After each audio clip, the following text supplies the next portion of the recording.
थोड़ा उस्ताद ही थी बहाने भी थी विच सदर महफिल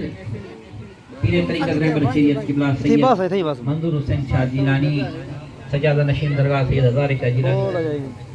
खतीब पाकिस्तान हज़रत अल्लामा मौलाना मोहम्मद अहमद सैयद अल मरूफ सावल सैयद ऐ मेज़बान महफिल मोहम्मद असलम जखरानी साहब ऐ जन इन महफिल में वक्त में ताउन कयो आ जेके भी आइन हाफिज शाहनवाज फकीर तारिक हुसैन चांडियो जेके भी दोस्त सारी जमात जन जन इन महफिल के सजाइण में उन खां पोइ मुनक्किद कराइण में झंडियूं ही बैनर ही इको साउंड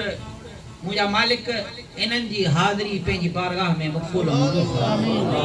जीअं तुंहिंजी मिलाद के सजाइण में हिननि किरदार अदा कयो आहे ईअं ई इन्हनि जे घरनि खे मौला तूं सजा मुंहिंजा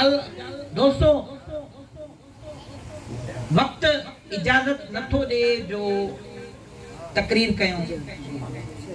वक्त तमाम कलील आहे बाबा साईं खे वञणो आहे जमात सारी तकरीबन असर जो टाइम बि थियण वारो आहे अल्लामा साहब खे किताब बि करणो आहे मां वधीक टाइम न वठंदुसि मूंसां मिली करे सरकार जी शान में सरकार जी मिलाद जी मुनासिबत सां अवां मिली करे मूंसां ॿ टे शेर पढ़ो मिली करे पढ़ंदो साथ ॾींदो इन भलारन महफिलन में अल्लाह जा नूरानी फरिश्ता हेठ लई अची करे हर माण्हू ते नज़र विझंदा आहिनि सुभान अल्लाह त केर छाथो करे केर अल्लाह ऐं उन जे हबीब जो ज़िक्र गौर ऐं शोर सां शौक़ ऐं ज़ौक़ सां ॿुधंदो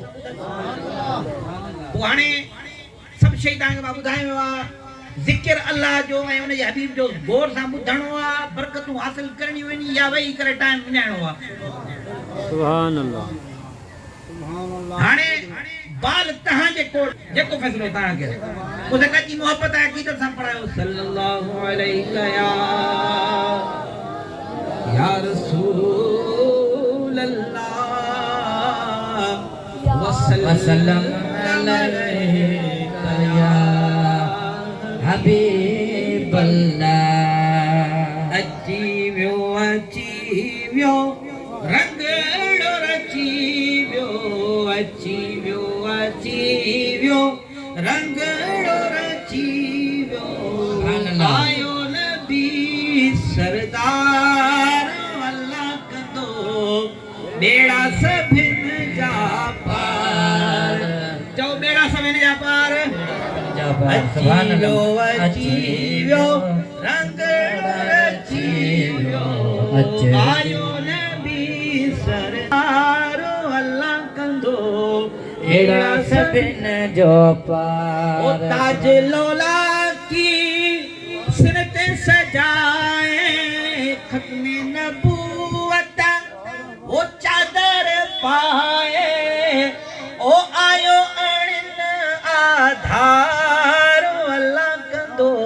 बेड़ा सभिन जा पार अचीव्यो रंगड़ो रचीव्यो आयो नबी सरदार अल्लाह कंदो बेड़ा सभिन जा पार वमा अलैना इल्लल बलागुल मुबीन